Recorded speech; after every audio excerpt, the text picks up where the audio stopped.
తుంగస్తనగిరితటీ సుప్తముద్బోధ్య కృష్ణం పారాజ్యం స్వం శృతిశతశిరః సిద్ధమధ్యాపయంతి స్వోచ్ఛిష్టాయాం సృజినిగళితం యాబలాత్కృత్య భుంక్తే గోదా తస్యై నమః భూయ ఏవాస్తు భూయః తత్ప్రేయసశ్రవణయోరమృదాయమానాం తుల్యాం త్వదీయమణినూపురసింజితానాం గోదే త్వమేవ జనని త్వదభిష్టవార్హాం వాచం ప్రసన్నమధురాం మమ సంవిధేహి. ప్రియ భగవద్బంధులారా, ధనుర్మాస వ్రతం ప్రారంభమై నేటికి 29వ రోజు. ఇవాళ పాసురంలో ఉండేటటువంటి విశేషాన్ని మనం యథావకాశం వినడానికి ప్రయత్నం చేద్దాం. ఇవాల్టి నుంచి ఇవాల్టి పాసురం, రేపటి పాసురం అంటే 29, 30 ఈ రెండు పాసురాలకి సాత్వమురై పాసురాలు అని పేరు. సాత్వమోరై అని, సాత్వమోరై అని అంటే సమాపనం అన్నమాట. ఏదైనా ఒక కార్యక్రమం ప్రారంభించినప్పుడు దాన్ని ఘనంగా పూర్తి చేయాలి. అదే యజ్ఞయాగాదుల్లో అయితే పూర్ణాహుతి అంటారు. అదే దివ్య ప్రబంధాలు, కాలక్షేపాలు మొదలైన వాటిల్లో శాత్వమురై అంటారు. చివరి రెండు పాసురాలు శాత్వమురై అంటే 28వ పాసురం దాకా మనం అనుసంధానం చేసుకుని అక్కడికి సేవాకాలం ఆపుకుని తిరుమలకి మంగళాశాసన పూర్వకంగా ఈ రెండు పాసురాన్ని విన్నపం చెయ్యాలి. అలాంటి పాసురాలు ప్రతి గ్రంథానికి శాత్వమురై పాసురాలు ఉంటాయి. 90% రెండు పాసురాలు ఉంటాయి, 10% 3 పాసురాలు ఉంటాయి. కొన్ని గ్రంథాలకి 3 పాసురాలు ఉంటాయి. మనకి బాగా తెలుసు రామానుజుని తొందరకి 3 పాసురాలు.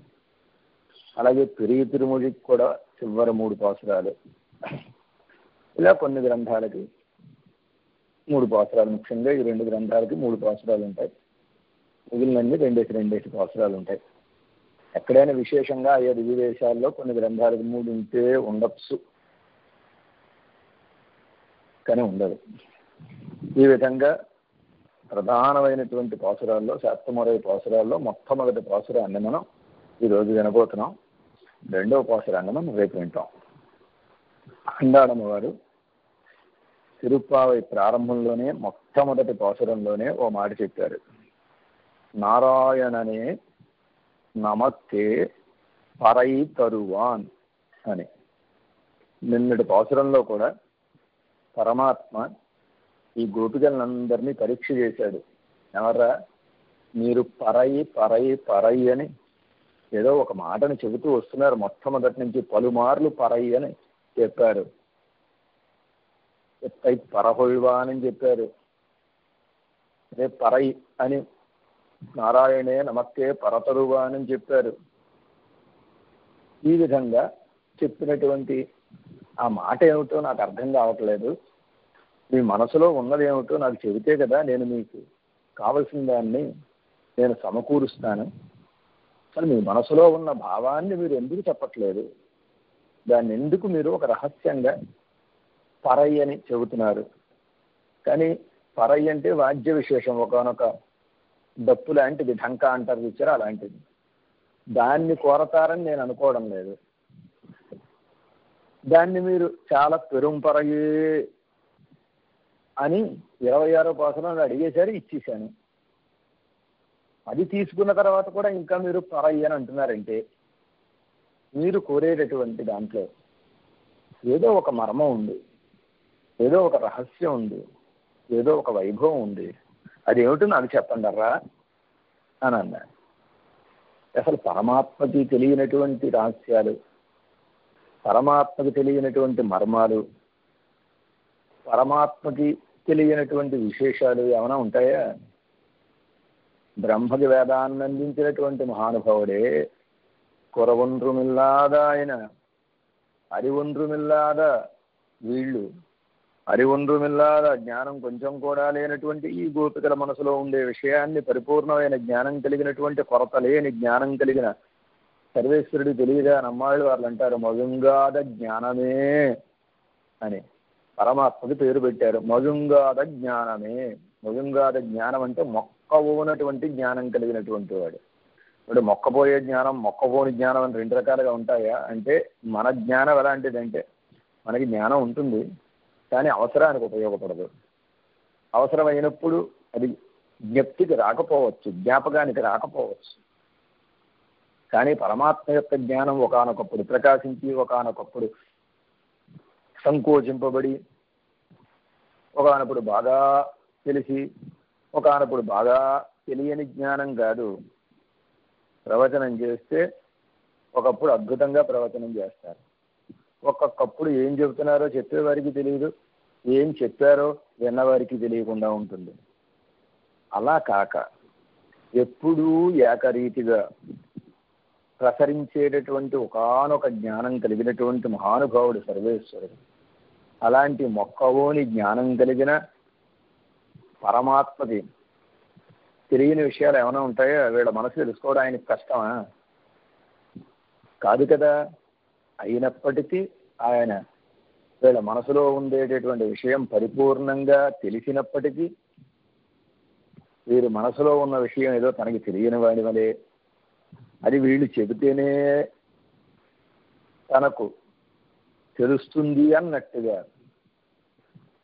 వీళ్ళు చెప్పాలి తాను తెలుసుకోవాలి అన్నట్టుగా ప్రశ్న వేస్తున్నాడు. ఏమిటండి ఇది అంటే వీళ్ళ నోటి ద్వారా వీళ్ళ మాటల ద్వారా వినాలి అని ఆయన ఉద్దేశం. ఆండాళమ్మ వారి శ్రీ సూక్తులంటే పరమాత్మకి చాలా చాలా ప్రీతిట. భూదేవి అవతారమైనటువంటి సీతమ్మ మాటలనే మామూలుగా మాట్లాడిన మాటలు. సీతమ్మ మామూలుగా మాట్లాడిన మాటలు అంటే లంకానగరంలో ఉన్నప్పుడు తన కష్టాన్ని పరమాత్మకు విన్నపం చెయ్యమని, తనని తీసుకువెళ్ళమని హనుమంతుల వారి ద్వారా పంపినటువంటి సందేశం. ఆ సందేశాన్ని ఆ మాటలనే పరమాత్మ పరమభోగ్యంగా భావన చేసి మధురా మధురాలాప కిమాహ మమభామిని అని హనుమ నా సీత మధురావిడ, మధురమైనటువంటి ఆమె రూపమే మధురం. ఇంకా ఆవిడ మాటలు మధురాలాప, మధురంగా ఆవిడ మాట్లాడుతుంది. ఏం మాట్లాడిందో చెప్పు అని ఆవిడ చెప్పినటువంటి మాటలని హనుమంతుడి యొక్క మాటల ద్వారా పరమాత్మ విని పరమానందభరితుడైపోయాట. భూదేవి కుమార్తె అయినటువంటి సీతమ్మ చెబితేనే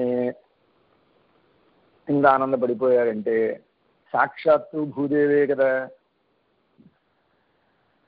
సాక్షాత్తు భూదేవి అయినటువంటి గోదమ్మ మాటలు ఆయనకి ఎంత అద్భుతంగా ఉంటాయి, ఎంత ఆనందంగా ఉంటాయి. అక్కడ భూమాత కుమార్తె అయినటువంటి భూమి అయినటువంటి సీతమ్మ చెప్పినటువంటి మాటలు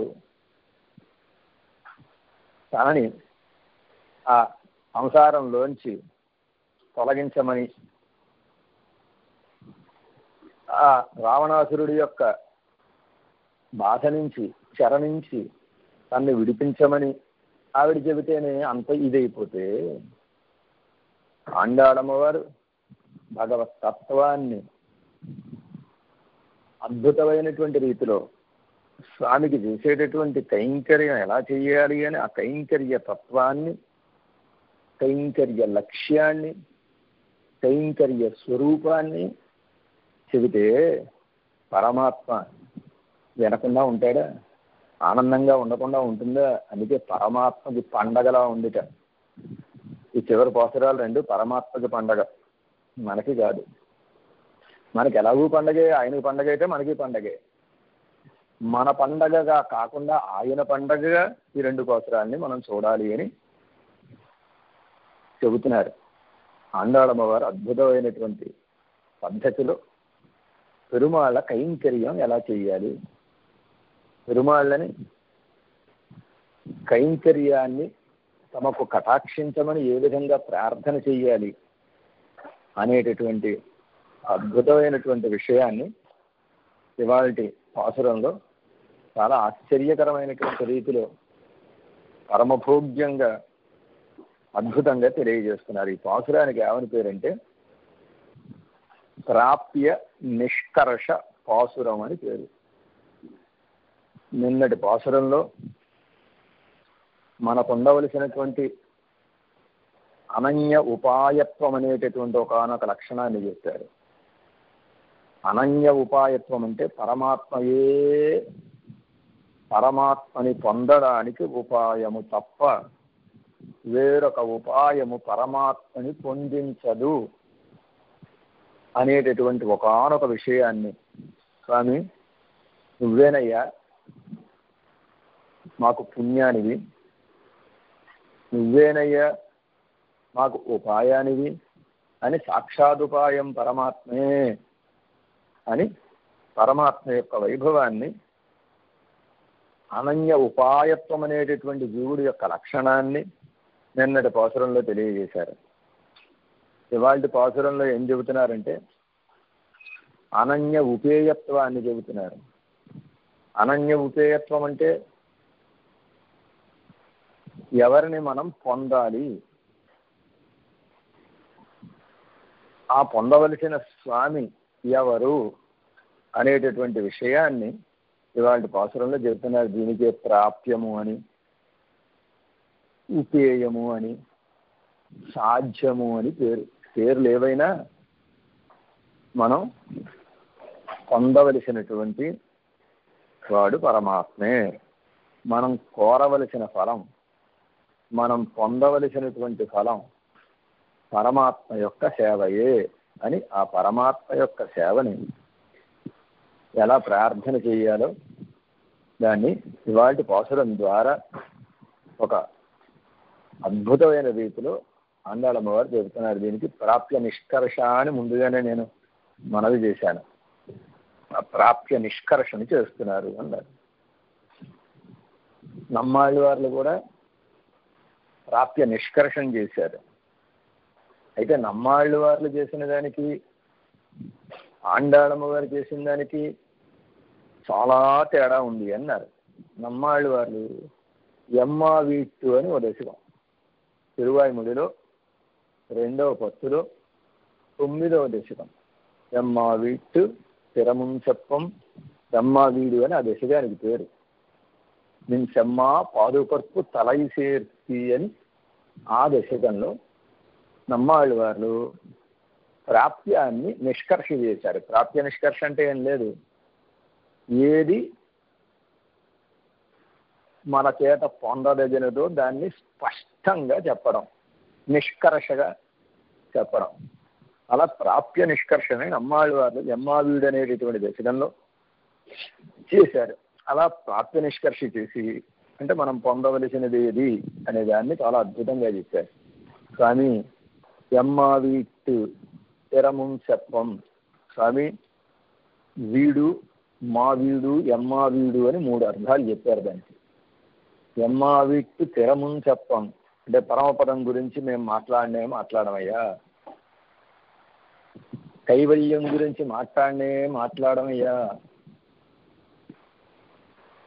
అలాగే స్వర్గం గురించి మేము మాట్లాడమయ్యా. మాకు స్వర్గము వద్దు, దానికంటే ఉన్నతమైనటువంటి కైవల్యము వద్దు, దానికంటే అత్యున్నతమైనటువంటి అసలైన గమ్యమైనటువంటి పరమపదము వద్దు. మరేం కావాలి? నేను చెమ్మా పాదుపప్పు తలై చేర్చి నీ యొక్క ఎర్రనైనటువంటి పాదపద్మాలని మా శిరస్సును నువ్వు చేర్చవయ్యా, ఇది మేము కోరేది. ఇదే ఎన్నాం వేండువది అందా, ఇదేనయ్యా మాకు కావలసింది, ఇంతకు మించి కావలసింది ఏదీ లేదు అని నమ్మాళ్ళ వాళ్ళు చాలా స్పష్టంగా ఆ దశకంలో చెప్పారు. కనుక దానికి ప్రాప్య నిష్కర్ష దశకం అని పేరు. అంటే ఆళ్వార్లకి పరమాత్మ దర్శనాన్ని అనుగ్రహించి ఆళ్వారే మీ యొక్క ప్రేమకు మేము ముగ్ధులమయ్యాం, మీకు నేను పరమపదాన్ని ఇవ్వాలనుకుంటున్నాను అని పరమాత్మ అన్నాడు. అంటే ఆళ్ళవార్లు అన్నారు, వద్దయ్యా, ఇదేమిటి ఇప్పటిదాకా పరమపదం ఇవ్వరా స్వామి, పరమపదాన్ని ఎప్పుడు ఇస్తావు? కూవికొళ్ళం కాలం ఎన్నం కురుహాదో, నన్ను నీ దగ్గరికి తీసుకువెళ్ళేటటువంటి టైం ఇంకా రాలేదా? ఎప్పుడు నన్ను తీసుకెళ్తావు? ఎప్పుడు నాకు కటాక్షిస్తావు? ఎప్పుడు నన్ను పరమపదంలో కూర్చోబెడతావు అని చెప్పి నానా యాగి చేశారు ఆళ్ళవారు. సర్వేశ్వరుడి బాధపడలేక దర్శనాన్ని అనుగ్రహించి ఆళ్ళవార్లకు పరమపదం ఇచ్చేద్దాం అని నిర్ణయించుకుని పరమపదాన్ని మీకు అనుగ్రహిస్తాను నేను అని సర్వేశ్వరుడు వచ్చి చెబితే ఆళ్ళవార్లు వద్దన్నారు. అదేమిటి వద్దంటున్నారు ఏమిటి అని అడిగాడు సర్వేశ్వరుడు. అడిగితే ఆళ్ళవార్లు అన్నారు,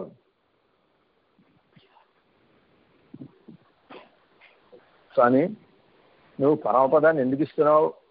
ఎందుకు ఇవ్వడం ఏంటండి? మీరు పరమపదం కావాలని మీరు ఇప్పటిదాకా గొడవ చేశారుగా.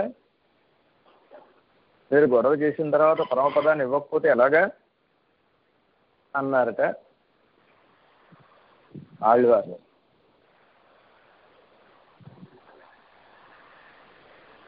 అంటే అప్పుడు సరే ఆళ్ళవార్లు అన్నారట, స్వామి, నువ్వు పరమపదాన్ని గనక నా కొరకిస్తే నేనేదో బాధపడుతున్నానేనో, లేకపోతే నేను ఇవ్వకపోతే ఉండలేననో, ఆళ్ళవార్లు మనకి దక్కరను, నువ్వు నా కొరకుగా పరమపదాన్ని ఇస్తే నాకొద్దు. ఇదేమిటి కావాలని అడిగింది మీరేగా, నా కొరకు ఇవ్వకండి, మీ కొరకు ఇవ్వండి. మీరు కనుక ఈ ఆళ్ళవార్లకి మనం పరమపదం ఇవ్వాలి అని అనుకుని, ఈ ఆళ్ళవార్ల యొక్క అవసరం నాకు పరమపదంలో ఉంది అని అనుకుని, ఆళ్ళవార్ల యొక్క కైంకర్యాన్ని నేను పరమపదంలో స్వీకరించాలి అని అనుకుంటే నువ్వు ఇవ్వాలి. అంతే తప్ప నేనేదో బాధపడుతున్నానో, నేనేదో అల్లరి చేస్తున్నానో, నాకు పరమపదాన్ని ఇవ్వకపోతే నేను ఉండనను. నువ్వు నాకు పరమపదాన్ని ఇస్తే నేను దాన్ని స్వీకరించను. నీ కొరకుగా నాకు నువ్వు పరమపదాన్ని ఇవ్వవలసింది అని ఆళ్ళవార్లు పరమాత్మని ప్రార్థన చేశారు. అంటే పరమపదమైన పరమాత్మ ఇష్టపడి ఇస్తే మనం స్వీకరించాలి తప్ప, మనం పరమపదం పొందడానికి యోగ్యుడవనో, లేకపోతే ఆ పరమపదం లేకపోతే మనం ఉండలేమనో, ఈ పరమపదాన్ని మనం పొందకూడదు. పరమాత్మ ఇష్టపడి ఇచ్చినది ఏదైతే ఉందో అదే మనకి పరమ ప్రాప్యము, అదే మనకి పరమపదం అని నమ్మాళ్ళవార్లు ఆ దశకంలో చెప్పారు. అదే విషయాన్ని ఆండాళమ్మవారు ఇక్కడ చెబుతున్నారు. అయితే నమ్మాళ్ళవార్లకు ఆండాళమ్మవారికి తేడా ఏమిటంటే, నమ్మాళ్ళవార్లు ముందు ఈ విషయాన్ని చెప్పేసి, అంటే ప్రాప్య నిష్కర్ష చేసేసి, ఆ తర్వాత భగవత్ కైంకర్యాన్ని ఒழிவில் కాలమెల్లాం అనేటటువంటి మూడవ దశకంలో ప్రార్థన చేసి, చివరిగా 8వ పత్తు 10వ దశకంలో భాగవత కైంకర్యాన్ని నిడుమార్కడిమై అనేటటువంటి దశకంలో చెప్పారు. అయితే ఆండాళమ్మవారు అలా కాక ముందుగానే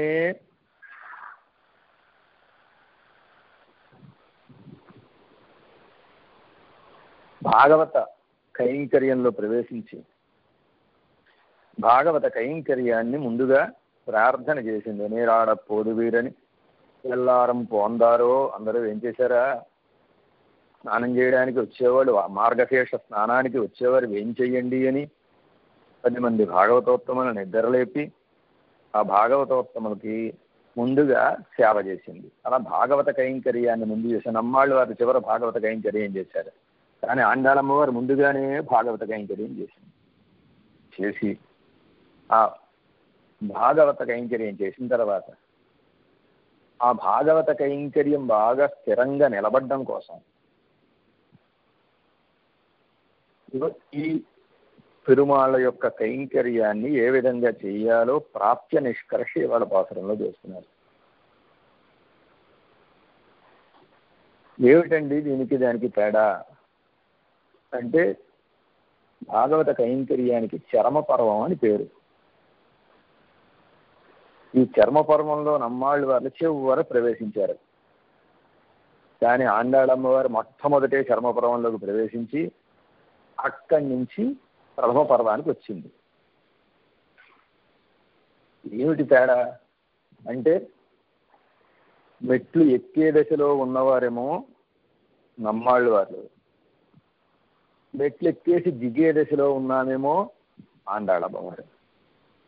కనుక ఎక్కే దశలో ఆయన ఉన్నారు కనుక ముందేమో ప్రాప్యాన్ని చెప్పారు, ఆ తర్వాత కైంకర్య ప్రార్థన చేశారు, ఆ తర్వాత భాగవత సేవ చేశారు.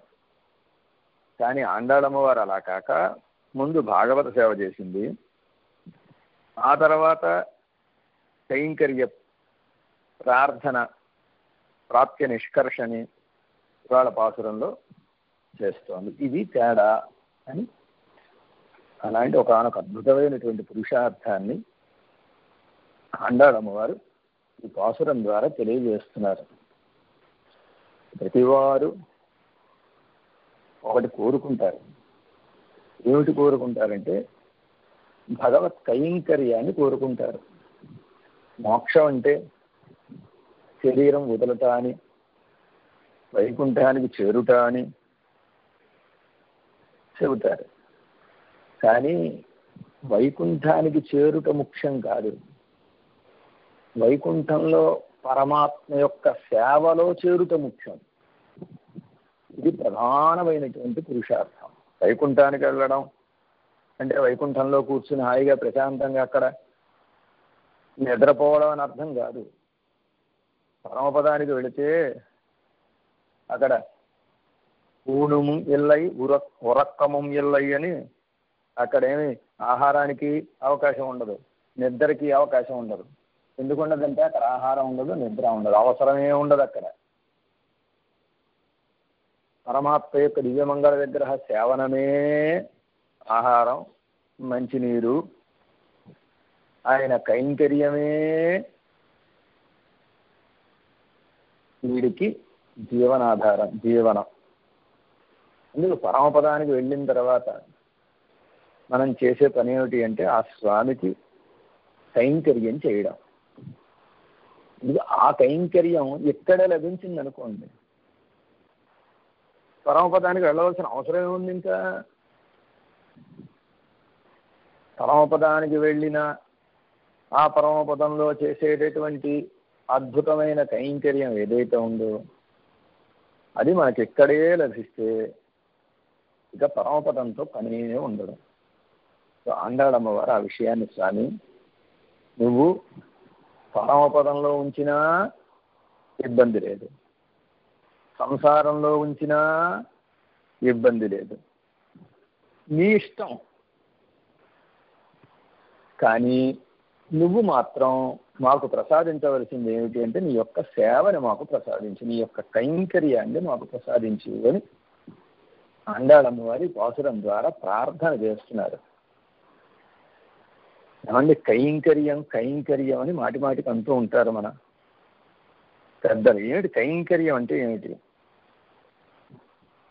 కైంకర్యం అంటే రెండు లక్షణాలతో కూడినటువంటి సేవకి కైంకర్యం అని పేరు. మిగిలిన వాళ్ళందరూ సేవ సేవ అంటారు, కానీ మనం ఏమంటాం? కైంకర్యం కైంకర్యం అంటాం. పెరుమాళ్ళకి చేసేదైనా కైంకర్యం, పెద్దలకు చేసేదైనా కైంకర్యం, భాగవతోత్తములకు చేసేదైనా కైంకర్యం, ఆచార్యులకు చేసేదైనా కైంకర్యం.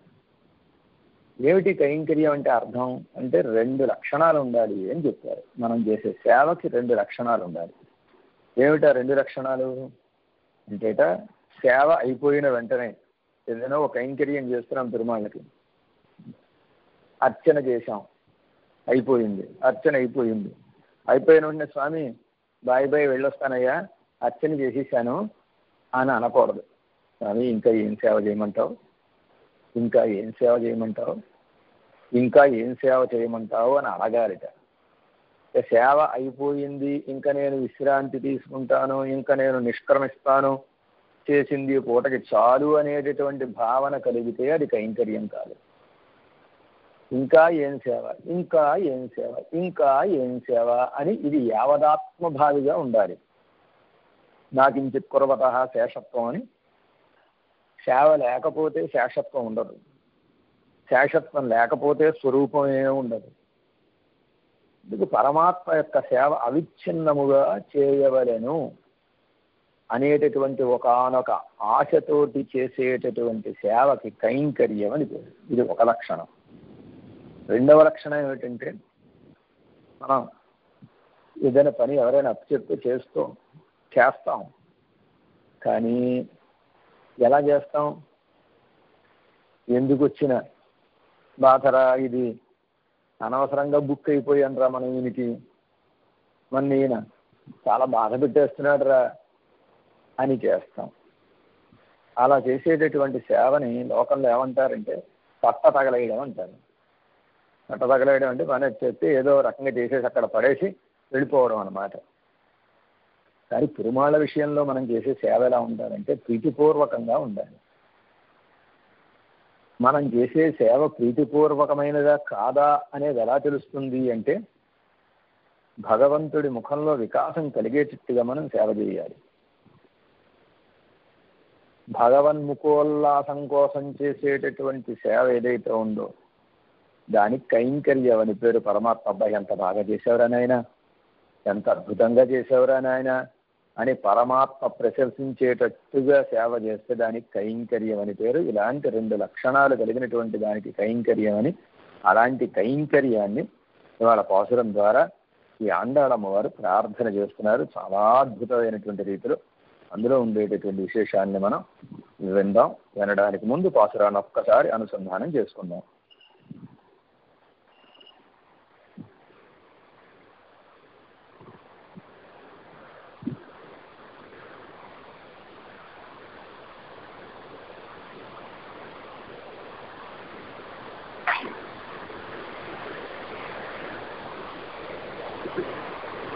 జై శ్రీమన్నారాయణ. భక్తులందరికీ కూడాను మరొకసారి విన్నపమండి. మనము రేపు భీమవరంలో జరిగేటువంటి కళ్యాణంలో స్వామివారికి సన్మానం చేస్తున్నాం. స్వామివారికి అమ్మగారికి ఇద్దరికి కూడాను.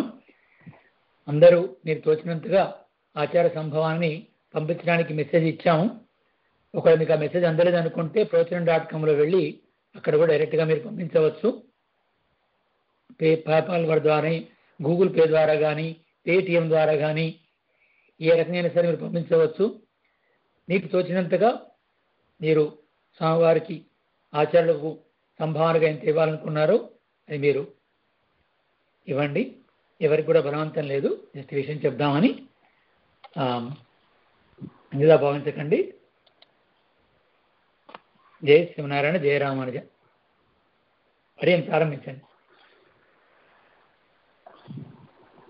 சித்தம் சிறுகாலே வந்துன்னை சேவித்தி உன் பொத்தாமரையடியே போத்தும் பொருள் கேளாய். தத்தம்மை துண்ணும் குலத்தில் பிறந்தி நீ குத்தேவல் எங்களை கொள்ளாமல் போகாது. எத்த பரகொள்வான் அன்னுகான் கோவிந்தா எத்தேக்கும் ஏழேழு பிறவிக்கும் உந்தன்னோடு உத்தோமேயாவோம் உனக்கே நாமாச் செய்வோம் மத்தனங் காமங்கள் மாத்தி ఏలోరంపావాయ్. ఆండాళమ్మవారు పరమాత్మకి పాఠాన్ని చెబుతోంది అని పరాశర భట్టారకుల వారి యొక్క నిర్ణయం, దాని నిర్వాహం.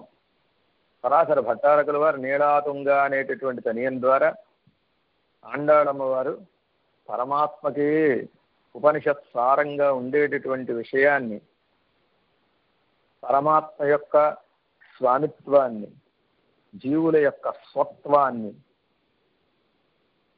తెలియజేశారు అని నిర్ణయం చేశారు. అదిగో అలా నిర్ణయం చేయడానికి ఈ పాసురమే ప్రధానమైనటువంటి కారణం.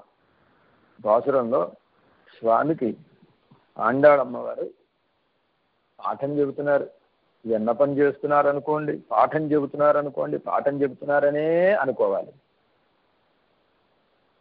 స్వామి చిత్త పరహొయ్వాన్ అన్నుహాన్ గోవింద, స్వామి నేను పరయ్య అని చెప్పింది ఇదే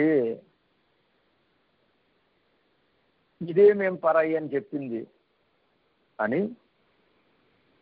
పొరుళి కేళాయ్, అర్థాన్ని వినవలసింది. పొరుళ్ళు అంటే అర్థం, కేళాయ్ అంటే వినవలసింది, నువ్వు అర్థాన్ని వినవలసింది అని పరమాత్మని హెచ్చరించి మరీ పాఠం చెప్పేటటువంటి ఉపాధ్యాయురాలు క్లాసులో ఉండే పిల్లల్ని వినండర్రా,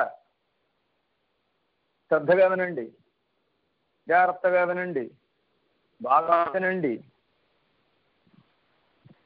అని హెచ్చరించి ఆ పాఠాన్ని చెప్పినట్టుగా అమ్మవారు కూడా పరమాత్మని హెచ్చరించి మరి పరమాత్మను అప్రమత్తం చేసి మరి చెబుతున్నారు ఈ పాసురాన్ని.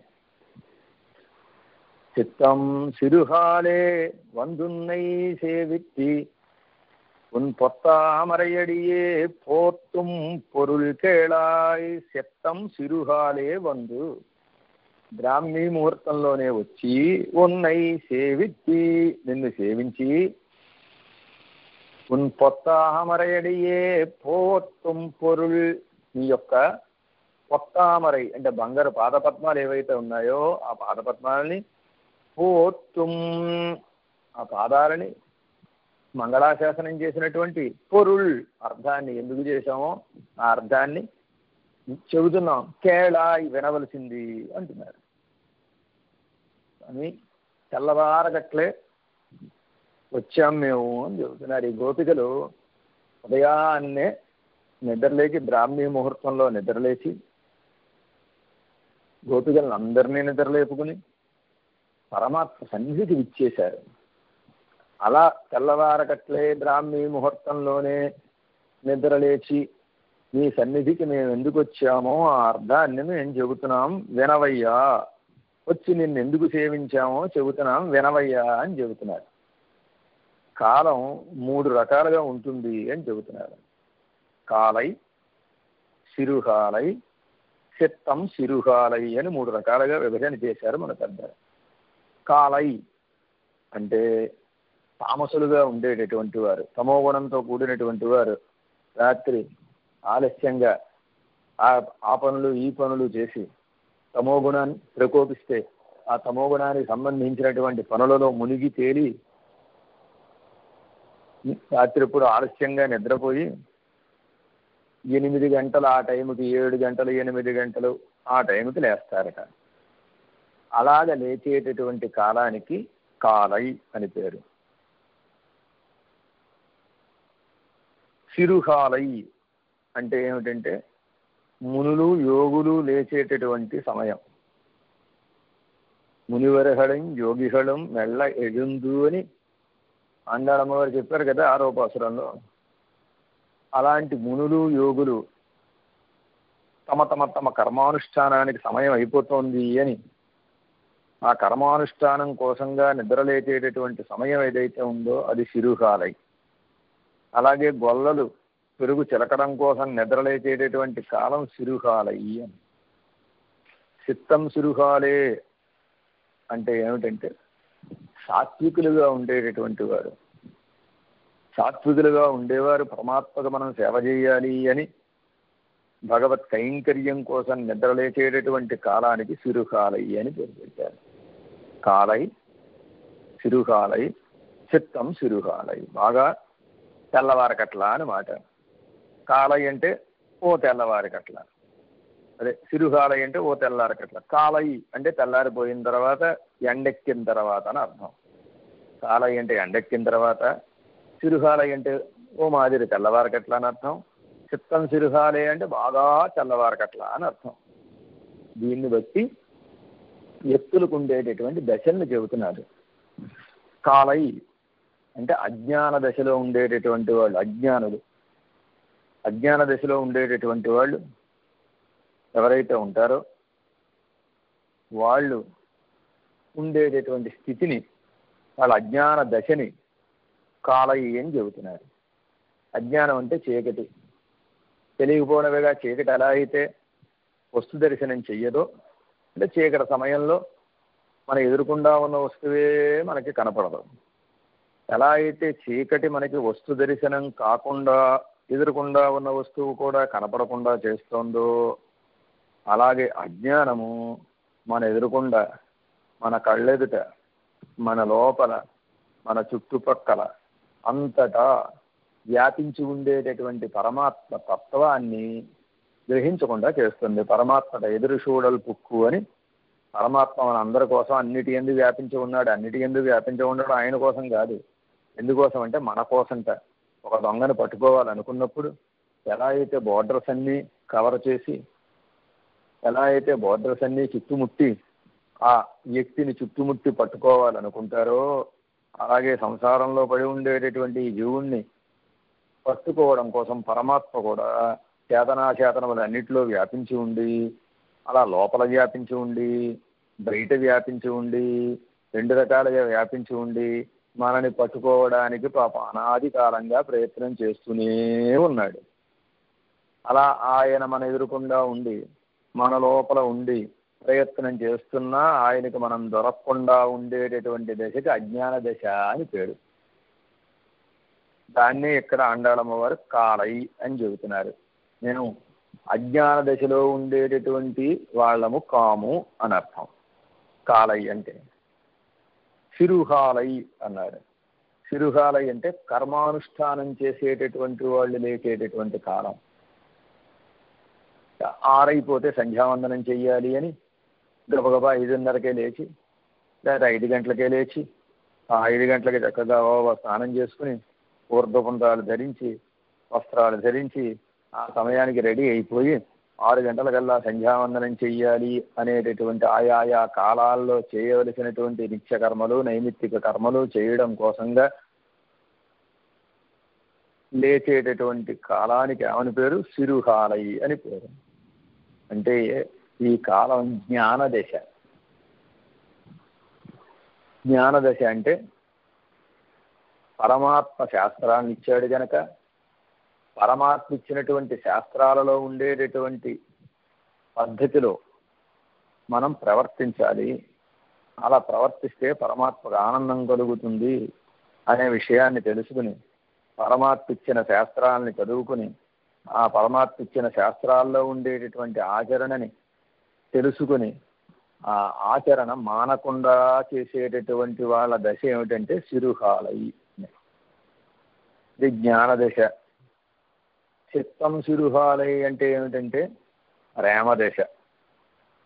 ఈ జ్ఞానం కాస్త బాగా పండిపోయింది అనుకోండి, ప్రేమ కలిగితే ఆకలి ఉండదు, ప్రేమ కలిగితే దాహం ఉండదు, ప్రేమ కలిగితే నిద్ర ఉండదు.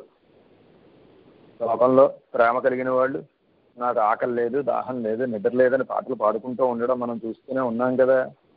ఒక లౌకికమైన విషయంలో మూన్నాళ్ల ముచ్చటగా ఉండేటటువంటి ఒక విషయంలో, ఆ విషయంలో సౌందర్యం కానీ ఆ విషయంలో గుణాలు కానీ ఎంతకాలం ఉంటాయి అంటే 3 నాళ్ల ముచ్చటే.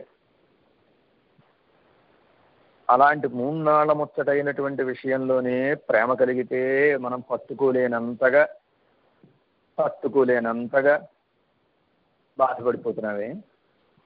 అలాంటిది సాక్షాత్తు సృష్టి స్థితిలయకారకుడైనటువంటి పరమాత్మ విషయంలో, మన రక్షకుడైనటువంటి పరమాత్మ విషయంలో, మనకి సర్వవిధ బంధువు అయినటువంటి పరమాత్మ విషయంలో ప్రేమ కలిగితే ఆ ప్రేమతోటి నిద్ర లేకపోవడం, ఆహారం స్వీకరించకపోవడం, దాహం కలగకపోవడం అనే దశ ఉంటుందా ఉండదా? నమ్మాళ్ళు వాళ్ళు అంటారు, ఉండో కన్గల్ తుంజుదలే అని. పరమాత్మ సేవలో ఉండేటటువంటి వాళ్ళ కళ్ళకి నిద్ర కూడా ఉంటుందా? కంటికి కునుకొస్తుందా పరమాత్మ సేవలో ఉండేటటువంటి వారికి అంటారు. అలాంటి ఒకానొక ప్రేమ దశలో ఉంది కైంకర్య నిష్టలో ఉండేటటువంటి వారు ఎవరైతే ఉంటారో, భగవత్ కైంకర్యంలో ఉండేటటువంటి వాళ్ళకి ఆహార నిద్రలేవి ఉండవు. మన శ్రీరంగాది క్షేత్రాల్లో చూస్తూ ఉంటాం. ఆ ఉత్సవ సమయానికి బిలబిలామంటూ ఆ కైంకర్య పరుల పెద్దలందరూ ఏం చేసేస్తారు, గోష్ఠికి ఏం చేస్తారు, అర్ధరాత్రి జరుగుతూ ఉంటాయి ఆ గోష్ఠులు శ్రీరంగాది క్షేత్రాల్లో. అర్ధరాత్రి వచ్చేస్తారు, గబగబా ఆ గోష్ఠిని నిర్వహించేస్తారు. మరలా వారు వారి యొక్క ఇంటికి వెళ్ళిపోతూ ఉంటారు. అలాగా పరమాత్మ కైంకర్యం చెయ్యాలి అనే భావన కలిగిన వాడికి నిద్రే ఉండదు, ఆకలే ఉండదు. అలాంటి స్థితిలో మేము ఉన్నామయ్యా అని చిత్తం సిరుహాలే వందు అని చెబుతున్నారు. కాలనన్ జ్ఞాన త్వరై పడిందాడి అని జ్ఞానమనేటటువంటి త్వరై రేవులో స్నానం చేసి అని చెబుతున్నారు. ఏమిటండి జ్ఞానం? జ్ఞానం అంటే ఏది? దేన్ని జ్ఞానం అని చెప్పాలి? 4 వేదాలు చదువుకున్నవాడి జ్ఞాన, లేదా ఒక వేదాన్ని చదువుకున్నవాడి జ్ఞాన, లేకపోతే తత్వాన్ని తెలుసుకున్నవాడి జ్ఞాన? ఎవరు జ్ఞాని? దీనికి ఒక ప్రమాణాన్ని మన ఆళ్వార్లు చెప్పారు. తామరయాళ్ కేళ్వన్ గురువనయే నోక్కుం ఉణర్వు. లక్ష్మీపతిగా ఉండేటటువంటి పరమాత్మని గురించి ఎవడైతే తెలుసుకుంటాడో అలా తెలుసుకున్న వాడికి జ్ఞాని అని పేరు. ఆ పరమాత్మని గురించి తెలుసుకోవడానికి జ్ఞానం అని పేరు. తామరయాళ్ కేళ్వన్ అంటే తామరలో అవతరించినటువంటి లక్ష్మీదేవికి పతిగా ఉండేటటువంటి పరమాత్మక విషయమైనటువంటి జ్ఞానం ఏదైతే ఉంటుందో దానికే జ్ఞానం అని పేరు. జ్ఞానత్వరై అన్నారు. జ్ఞానం అంటే పరమాత్మ, ఆయన గురించి తెలుసుకోవడం. త్వరై అంటే ఏమిటండి అంటే పరమాత్మను గురించి తెలుసుకోవాలంటే, ఒక చెరువులో స్నానం చేయాలంటే రేవులో దిగాలి. అలాగే పరమాత్మను గురించి తెలుసుకోవాలంటే ఎలా తెలుసుకోవాలి? ఏ రేవులో దిగాలి అంటే దాన్ని చెబుతున్నారు. త్వరై పడిందు ఆడి అంటే రేవులో దిగి స్నానం చేయుట అంటే ఏమిటంటే ఒక ఆచార్యులను ఆశ్రయించి ఆచార్యుల ద్వారా భగవత్ తత్వాన్ని తెలుసుకోవడం. మనంతట మనం తెలుసుకోవడం సరైనది కాదు, సాధ్యము కాదు. సదాచార్య ఉపదేశపూర్వకంగా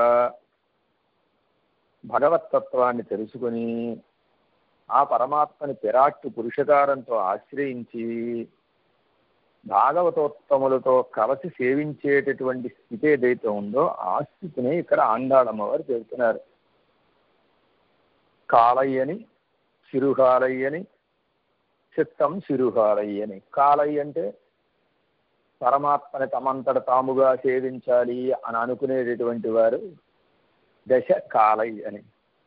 సిరుహాలయ్య అంటే ఒక సదాచార్య మూలకంగా భగవత్ తత్వాన్ని తెలుసుకోవాలి అనుకునేటటువంటి వారి యొక్క దశ సిరుహాలై. చిత్తం సిరుహాలై అంటే సదాచార్య మూలకంగా పరమాత్మను తెలుసుకుని విరాట్ పురుషకారంతో పరమాత్మను ఆశ్రయించి పెద్దల సహాయంతో భాగవతోత్తములతో కలిసి పరమాత్మ కైంకర్యం చేసేటటువంటి దశ ఏదైతే ఉందో దానికి సిరుహాలై, చిత్తం సిరుహాలై అని పేరు.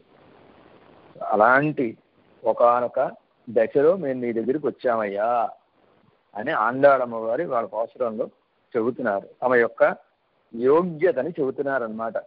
యోగ్యత ఏమిటి? ఆచార్య సమాశ్రయణం చేసి ఆచార్య కటాక్షంతో నీ తత్వాన్ని తెలుసుకుని నిన్ను విరాట్టి పురుషకారంగా చేసుకుని ఆశ్రయించి భాగవతోత్తములతో కలిసి నీ కైంకర్యానికి మేము వచ్చాము అని చెబుతున్నారు. వందు అంటే వచ్చి అని అర్థం. అసలు పరమాత్మ వీళ్ళని చూస్తేనే ఆశ్చర్యపోతున్నాడు. వీళ్ళ కష్టాన్ని చూచి కరిగి నీరైపోతున్నాడు. అబ్బాయి ఎంత కష్టపడిపోయారు వీళ్ళు, ఎంత కష్టపడిపోయారు అని ఆయన బాధపడిపోతున్నాడు. అలా బాధపడేటటువంటి స్వామికి మళ్ళీ వీళ్ళు ఏం చెప్తున్నారు? వచ్చి అని.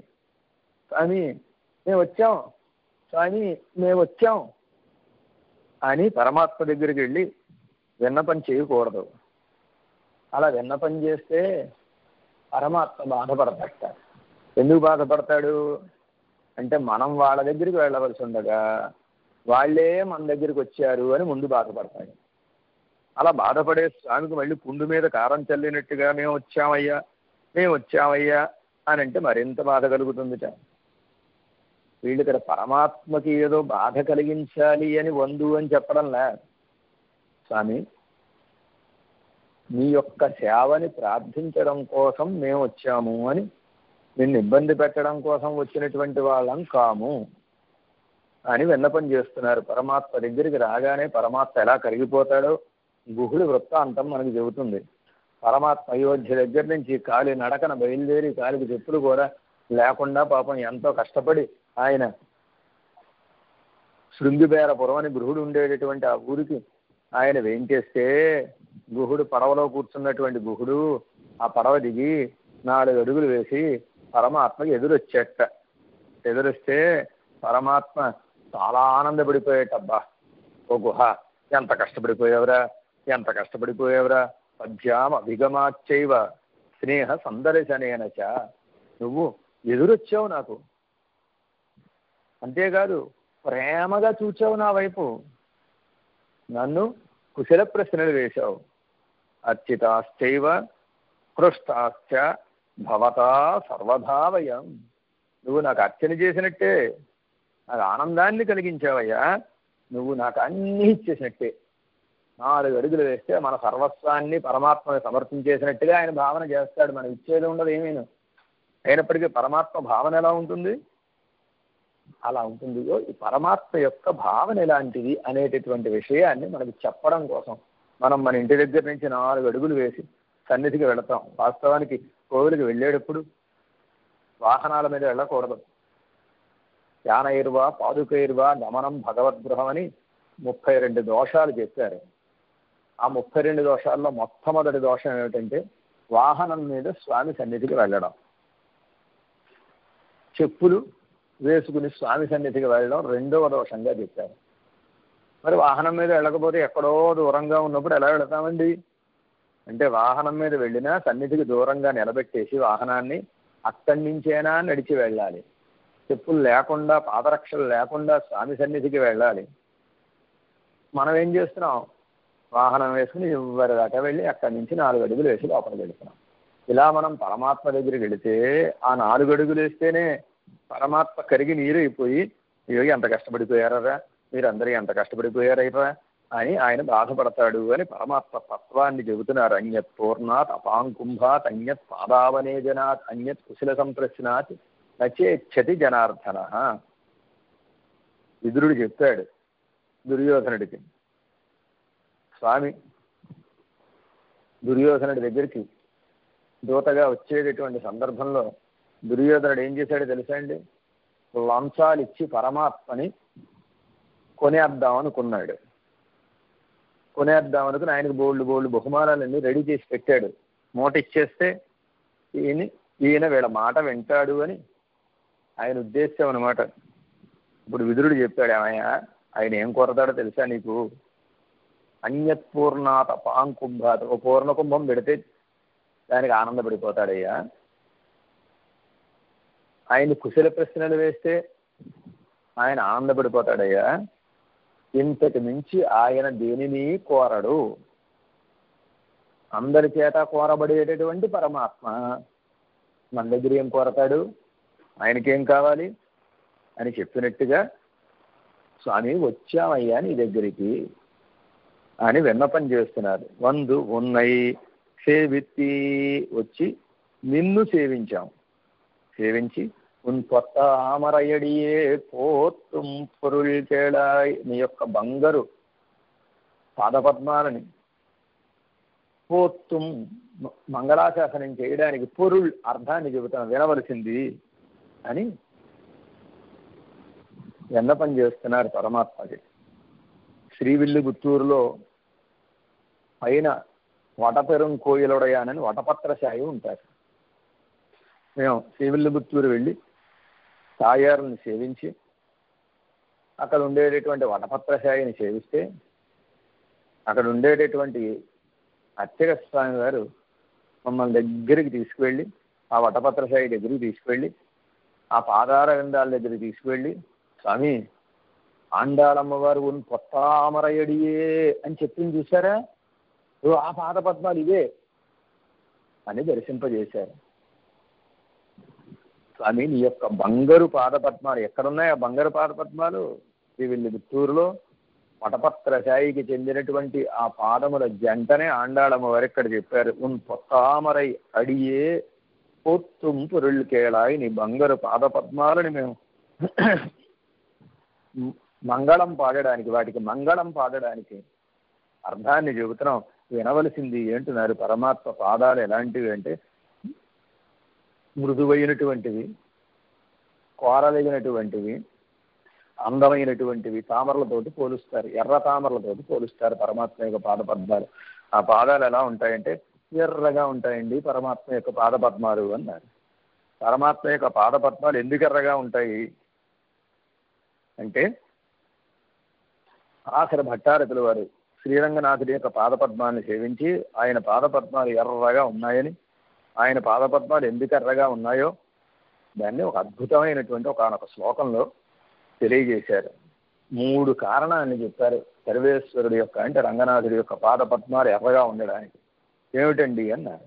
మందారు బృందారక మౌళిమాల ఇంజానచేత కమలాకరేభ్య సంక్రాంత రాగావివ పాదపద్మౌ శ్రీరంగభర్తు మనవై నవైచ. ఆ శ్రీరంగనాథుడి యొక్క పాదపద్మాలని నేను ధ్యానిస్తాను, సేవిస్తాను అని చెబుతాను. ఎలాంటివి ఆ పాదపద్మాలు? ఎర్రగా ఉన్నాయట. ఎందుకు ఎర్రగా ఉన్నాయండి ఆ పాదపద్మాలు అంటే చెబుతున్నారు. వందారు బృందారక మౌళిమాల. బృందారకులు అంటే దేవతలు. ఆ దేవతలు వచ్చి ఆ రంగనాథుడి యొక్క పాదాలపై పడి దాసోహాలు చేస్తూ ఉంటే వాళ్ళ కిరీటాలలో ఉండేటటువంటి ఎర్రటి రాళ్ళు ఏవైతే ఉన్నాయో ఆ ఎర్రటి రాళ్ల యొక్క రంగు పరమాత్మ యొక్క పాదాలపై పడడం చేత ఆయన యొక్క పాదాలు ఎర్రగా ఉన్నాయని మొట్టమొదటి కారణం చెప్పారు. ఆ విధంగా సంక్రమించాయి, ఆ పాదాలకి ఎర్రదనం సంక్రమించింది. రెండవ కారణం ఏమిటి? యుంజాన చేత. పరమాత్మని ఎప్పుడు తమ మనసులో పెట్టుకుని ధ్యానం చేసేటటువంటి యోగులు ఎవరైతే ఉంటారో ఆ యోగుల మనసులో ఉండేటటువంటి ప్రేమ సంక్రాంత రాగా, ఆ రాగం అనురాగం ఏదైతే ఉందో యోగుల యొక్క మనసులో ఉండేటటువంటి ప్రేమయే పరమాత్మ పాదాలకి ఎర్రగా అంటుకుపోయిందిట. ప్రేమ ఎర్రగా ఉంటుందని కవిలో ఒక సంప్రదాయం. అలాంటి ఎర్రగా ఉండేటటువంటి ఆ ప్రేమ పరమాత్మ యొక్క పాదాలకి సంక్రమించడం చేత ఆయన పాదాలు ఎర్రగా ఉన్నాయని రెండవ కారణం చెప్పారు. మూడో కారణం చెబుతున్నారు. కమలాకరేభ్య. అమ్మవారు ఆయన పాదాల కింద కూర్చుని ఆయన పాదాలని సంవహనం చేస్తూ ఉంటుంది. అలా అమ్మవారు పాద సంవాహనం చేస్తూ ఉంటే అమ్మవారి చేతులు ఎర్రగా ఉంటాయి గనక ఆ చేతులకు ఉండేటటువంటి ఎర్రదనం ఆ పాదాలకి సంక్రమించింది. ఇలాగా పరమాత్మ యొక్క పాదాల విందాలు ఎర్రగా ఉండడానికి 3 కారణాలని మనకి చెప్పారు. వందారు బృందారక మౌళిమాల కుంజాన చేత కమలాకరేభ్య సంక్రాంత రాగావివ పాదపద్మౌ అని దేవతల యొక్క కిరీటాల్లో ఉండే ముళ్ళ కాంతి సంక్రమించి ఎర్రబడ్డాయని, మహర్షుల యొక్క హృదయంలో ఉండేటటువంటి యోగుల యొక్క హృదయంలో ఉండేటటువంటి ప్రేమ ఆయన పాదాలకు అంటుకుని ఎర్రబడ్డాయని, లక్ష్మీ అమ్మవారు పాదాలని సంవహనం చేస్తూ ఉంటే ఆ హస్తాలకు ఉండే ఎర్రదనం ఆ పాదాలకు అంటుకుని ఎర్రబడ్డాయని 3 కారణాలు చెప్పారు. ఇగో ఇక్కడ కూడా ఆ స్వామి యొక్క పొత్తామరై స్పృహణీయమైనటువంటి పాదపద్మములను ఏవైతే ఉన్నాయో అవి అని చెబుతున్నారు. అడియే అని. ఆ పాదాల యొక్క గొప్పతనం ఏమిటంటే ఈ పాదములే కదా మనందరికీ ఆధారములు, ఈ పాదములే కదా పరమాత్మను మనకి ఇచ్చేటటువంటి సాధనములు, ఈ పాదములే కదా మనకి పరమభోగ్యములు అని ఆ పాదాలని తలుచుకుని ముడిసిపోతోంది అండాళమ్మవారు. పొత్తామరై పొత్తామరై అడియే. ఆ పాదముల జంట. ఆ జంట ఎలా ఉంది అంటే ఆ పాదాలు ఏం చేస్తాయి? పరమాత్మ యొక్క పాదాలు అంటే పరాశర భట్టారకుల వారు శ్రీరంగరాజేశ్వరంలో చాలా చాలా అద్భుతమైనటువంటి రీతిలో ఒకానొక శ్లోకంలో ఆ పాదాల యొక్క గొప్పతనం చెప్పారు. ఏమిటండి గొప్పతనం అంటే, యద్బృందావన పండితం దధిరవైః యత్తాండవం శిక్షితం యల్లక్ష్మీకర సౌఖ్య సాక్షి జలజ ప్రస్పర్ధిమానర్దీయత్ యద్భక్తేషు అజలస్థలజ్ఞమపి యద్దూచ్య ప్రసంగోత్సుకం తద్విష్ణోః పరమం పదం వహతు నః శ్రీరంగిణో మంగళం. ఏ పరమాత్మ అయితే ఉన్నాడో సాక్షాత్ శ్రీమన్నారాయణుడి అవతారమైనటువంటి రంగనాథుడు ఉన్నారు చూచారా, ఆ రంగనాథుడి యొక్క పాదాలు మనకి మంగళాన్ని కలిగించుగాక. ఎలాంటి పాదాలు అంటే ఆ పాదాలకు ఒక పేరు పెట్టుకున్నారు పరాశర భట్టారకుల వారు. ఏమని పేరు పెట్టుకున్నారు? బృందావన పండితం.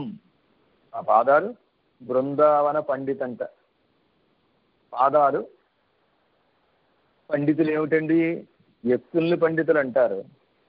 పాదాలని పండితులు అంటే వ్యక్తి పండితుడైతే పాదాలకి పాండిత్యం ఉండదా? పాదాలకి పాండిత్యం ఉంటుంది. ఒక వ్యక్తికి పాండిత్యం ఉంటే ఆ పాండిత్యం ఆ వ్యక్తి యొక్క మొత్తం శరీరానికి అంతటికీ ఎలా అయితే చెందిందవుతుందో అలాగే. కానీ ఇక్కడ చెప్పినటువంటి పాండిత్యం అలాంటి పాండిత్యం కాదుట.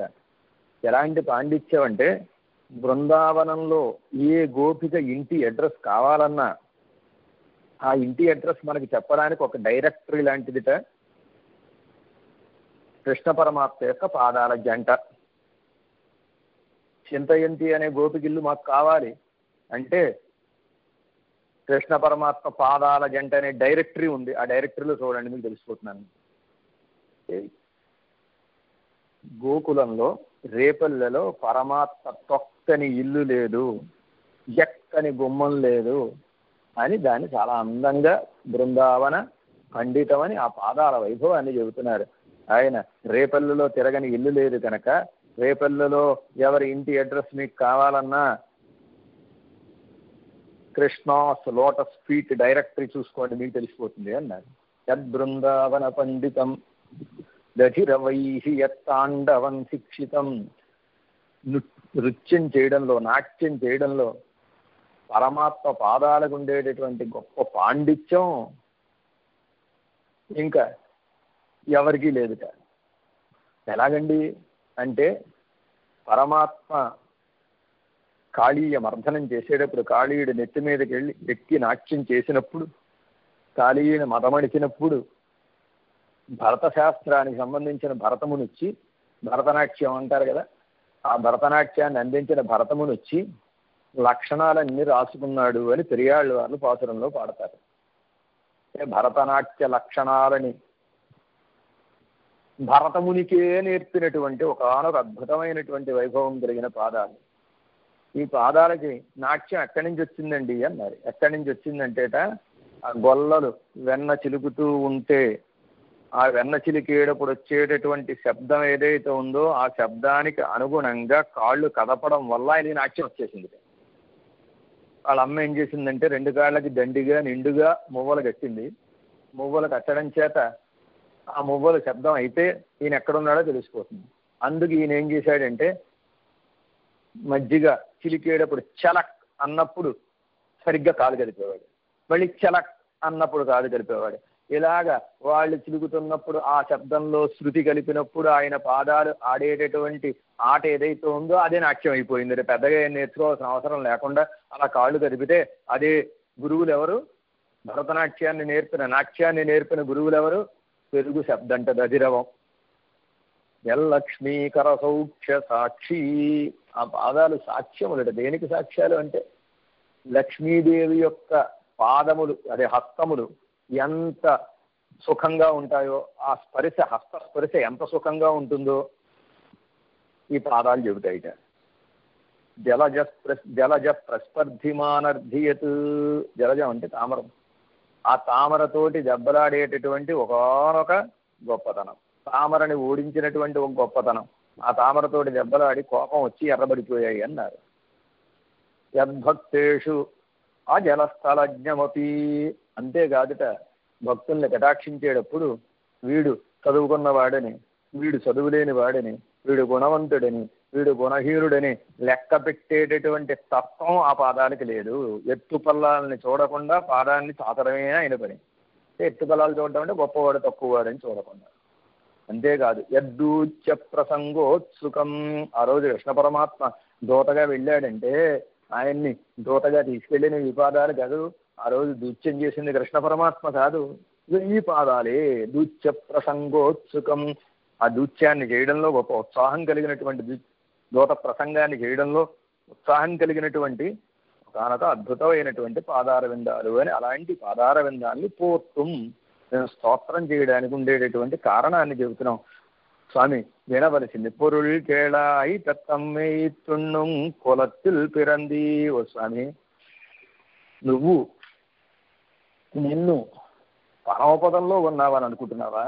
నువ్వెవరివి? తత్తమ్మే తుణ్ణుం కొలత్తిల్ పిరంది. ఆవుల్ని మేపుకుని దానివల్ల వచ్చేటటువంటి ఐవేజ్ తోటి ఆ ఆదాయంతో జీవనం సాగించేటటువంటి ఒకానొక కులంలో కదయ్యా నువ్వు పుట్టింది. గొల్ల కులంలోకి వచ్చావు నువ్వు.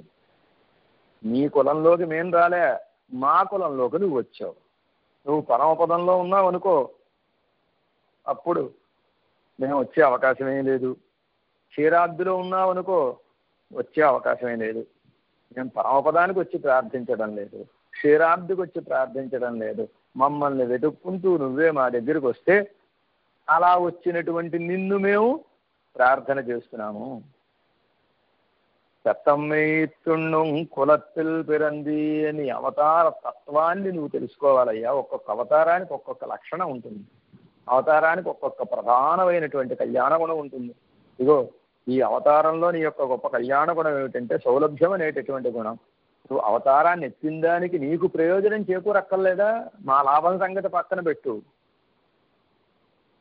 మాకు ఈ సంసారంలో పడ్డం, కొట్టుమిట్టి ఆడడం, ఇందులో పడి ఆనందానుభవం చేస్తూ ఉండడం, సంసారంలో పడి కష్టాలను అనుభవిస్తున్నప్పటికీ ఆ కష్టాలను ఆనందంగా, కనీసం ఇది కష్టమని కూడా తెలియకుండా ఆ సంసారంలో పడి కొట్టుమిట్టాడడం మాకు అలవాటే. ఈ ఆత్మకి అనేక జన్మల నుంచి వచ్చేటటువంటి ఒకానొక సౌభాగ్యం ఇది. సంసారంలో పడి కొట్టుమిట్టాడుతున్నప్పటికీ ఆనందంతో గడిపేయడం. కానీ మాకు అలవాటే ఇది. కానీ నువ్వెందుకు వచ్చావు? మమ్మల్ని సంసారంలోంచి బయటికి లాగి ఒడ్డున పడేయడానికి వచ్చావు కదయా, అది మరిచిపోతున్నావు. గుర్తుపెట్టుకో స్వామి. పెత్తమ్మైతుణ్ణం కులత్తిల్ పిరంది నీ కుత్తేవల్ ఎంగళై కొళ్ళామల్ పోహాదు. ఓ స్వామి, నీవు నీ యొక్క అంతరంగ కైంకర్యానికి మమ్మల్ని స్వీకరించియే తీరవలను, స్వీకరించకుండా ఉండకూడదు అని చెబుతున్నారు. ఎంగళై కొళ్ళామల్ పోహాదు. నీ కుత్తేవల్, నీ అంటే నీ యొక్క, కుత్తేవల్ అంటే అంతరంగమైనటువంటి సేవకి కుత్తేవల్ అని పేరు. అంతరంగ సేవ, బహిరంగ సేవ అని రెండు ఉంటాయండి. అంటే ఉంటాయి. ఎప్పుడూ పరమాత్మ దగ్గరే ఉండి, పరమాత్మను వదలకుండా ఉండి, పరమాత్మ ఏకాంతంగా ఉన్నప్పుడు కూడా ఆయన్ని వదలకుండా ఉండి చేసేటటువంటి సేవ అంతరంగ సేవ. అలా కాక పరమాత్మ నుంచి దూరంగా ఉండి పరమాత్మకు చేసేటటువంటి సేవ బహిరంగమైనటువంటి కైంకర్యం. కానీ నీ అంతరంగ కైంకర్యానికి నీవు మమ్మల్ని స్వీకరించకుండా ఉండకూడదు. నీవు మమ్మల్ని స్వీకరించాలి అని చెప్పడం వేరు, అలా చెప్పట్లే. స్వీకరించకుండా ఉండకూడదయ్యా, నీకు తప్పదిది, ఇది నీకు తప్పదు అని పరమాత్మనే ఓ రకంగా శాసిస్తున్నట్టుగా చెబుతున్నారు. ఈ యొక్క అంతరంగ కైంకర్యానికి మమ్మల్ని వినియోగించుకోవాలి. ఏమిటి అంతరంగ కైంకర్యం అంటే? తమ్మిపడిగా అని ఉంటుంది, తిరువిళక్కు ఉంటుంది, దీపం ఉంటుంది. దీపం పరమాత్మతో పాటుగా లోపలే సన్నిధిలో, మూలవర సన్నిధిలోనే ఉంటుంది. అలాగే తమ్మిపడిగం అని ఉంటుంది. తమ్మిపడిగం అంటే తాంబూలం వేసుకున్నప్పుడు ఆ తాంబూలం చర్వణం చేత వచ్చినటువంటి రసం ఏదైతే ఉందో దాన్ని ఊసేటటువంటి ఒకనొక పాత్ర, ఆ పాత్ర కూడా లోపలే ఉంటుంది. అలాంటి ఒక అంతరంగమైనటువంటి కైంకర్యాలు దీపపు చెందుగానో, లేకపోతే ఒక తమ్మిపడిగంగానో, లేకపోతే ఒక చెయ్యగానో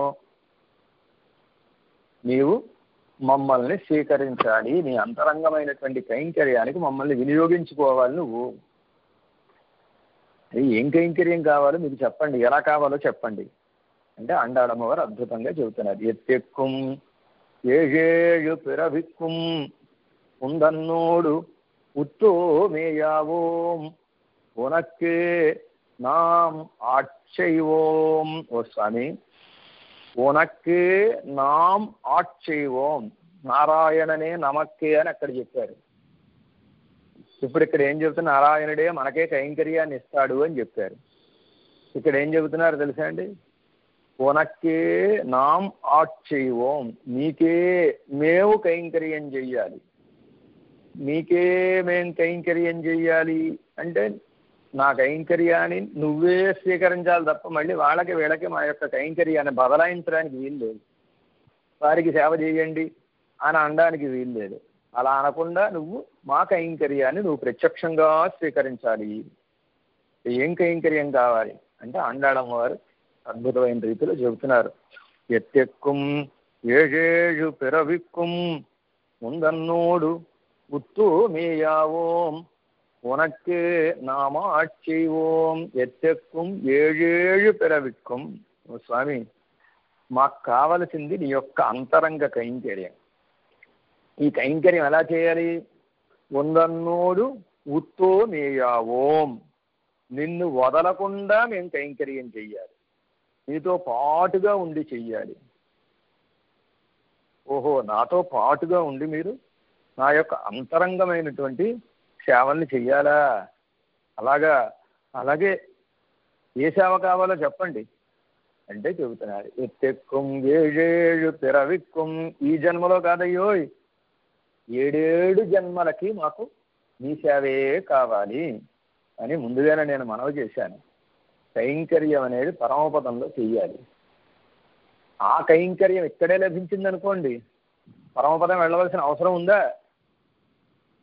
వైకుంఠవాసేతి నమేభిలాష అని, వైకుంఠంలో నేను ఉండాలి అని ఆశపడ్డం లేదయా అని రంగనాథుడి విషయంలో విన్నపం చేశారు పెద్దలు. ఆ పరమపదంలో ఉండేటటువంటి సేవ ఇక్కడే లభిస్తున్నప్పుడు పరమపదానికి వెళ్ళవలసిన అవసరం ఏముంది? ఆండాళమ్మ వారు దాన్నే ఇక్కడ చెబుతున్నారు. ఓ స్వామి, నీ సేవ కావాలి, ఆ సేవ అంతరంగ సేవ అయి ఉండాలి, ఆ సేవ కూడా నిన్ను ఎడబాయకుండా ఉండి చెయ్యాలి. ఈ సేవ కూడా ఏ జన్మలోనైనా మాకు ఇబ్బంది లేదు, వచ్చిన జన్మతోటి నిబంధన లేదు, జన్మ నిబంధన లేదు. జన్మ నిబంధన అంటే మానవుడిగా పుట్టాలి అనే నిబంధనే లేదు. కీటకంగా పుట్టినా పర్వాలేదు.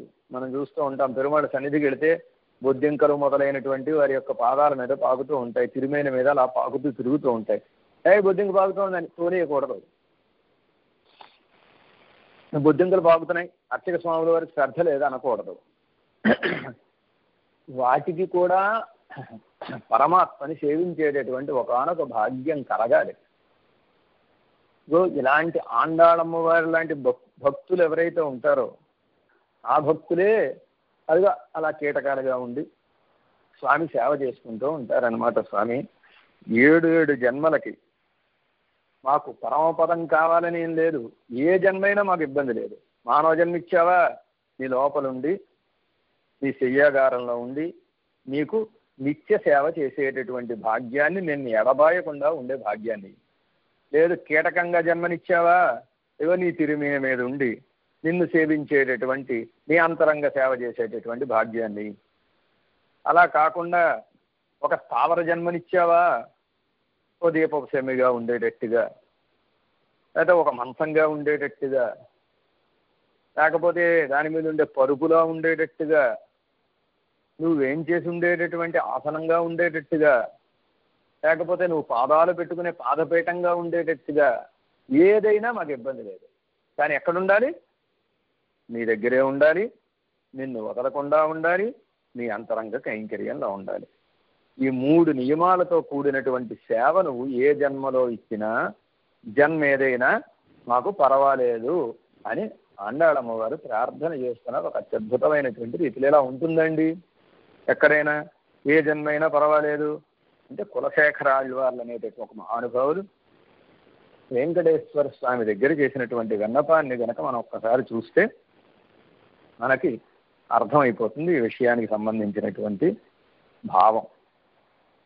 కులశేఖరాళ్వారు తిరుమలలో ఉండేటటువంటి స్వామిని ప్రార్థన చేశారు. పెరుమాళ్ తిరుమొഴി అని కులశేఖర పెరుమాళ్ చెప్పినటువంటి ఒక అద్భుతమైనటువంటి గ్రంథం. అందులో 4వ దశకంలో ఊనేరు సెల్వత్తు అని ఒక దశకం. ఆ దశకంలో స్వామిని ప్రార్థన చేస్తున్నారు. ఏ స్వామిని? తిరుమలలో ఉండేటటువంటి వెంకటేశ్వర స్వామిని. ఓ స్వామి, ఊనేరు సెల్వత్తు ఉడల్ పిరవియాన్ వేండే, మాంసములతో కూడినటువంటి దేహ పోషణకు ఉపయోగపడేటటువంటి జన్మ నాకొద్దు, మరి ఏ జన్మ కావాలి అని అడిగట స్వామి. అడిగితే కోనేరేది వాഴുం కుడుహాయి పెరప్పేనో, నీ కొండ మీద, తిరుమల కొండ మీద కోనేరు ఒడ్డునుండేటటువంటి ఒక కొంగగా పుట్టినా చాలు. కొంగగా పుడతారా ఆళ్ళవారు? అలాగే కొంగగా మీరు అవతరించండి అన్నట్టు సర్వేశ్వరుడు. కాదు కాదు స్వామి, మేనాయి పిరక్కం విధియుడే నావేనే. అదే కాదు, నీ పుష్కరణం చూసావు స్వామి, పుష్కరిణి. ఆ పుష్కరిణిలో ఒక చేప కింద పుట్టినా చాలయ్యా. కొంగ కింద పుడితే వేటగాళ్ళు వేట అడగచ్చు.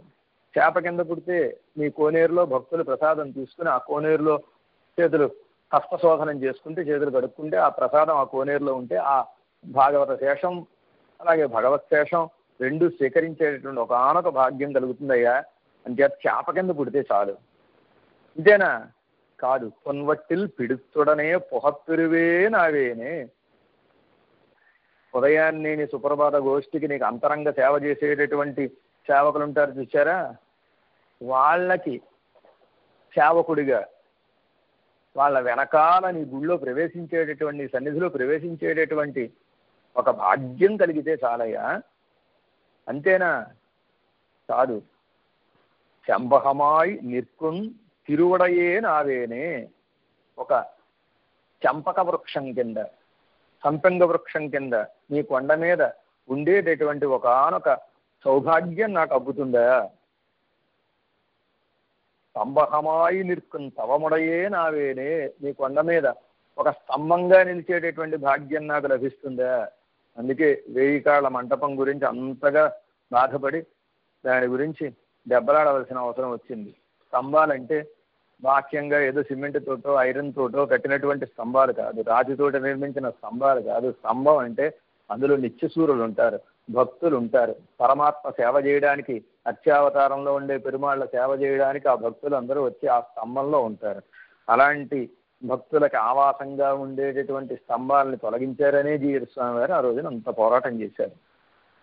అలాంటి స్తంభహమాయి నిర్కం, ఈ కొండ మీద ఒక స్తంభంగా నిలిచి ఉండేటటువంటి భాగ్యమైనా చాలయ్యా. పుర్కువడాం, కొండ శిఖరం కింద ఉన్నా చాలయ్యా. కానారాయిప్పాయం, ఆ కొండలో ప్రవహించేటువంటి ఒక కొండవాగైనా చాలయ్యా. మిరియాయి కిడకొన్నెలై, నీ కొండకి చేరేటటువంటి దారిగా పడున్న, రోడ్డుగా పడున్న చాలయ్యా.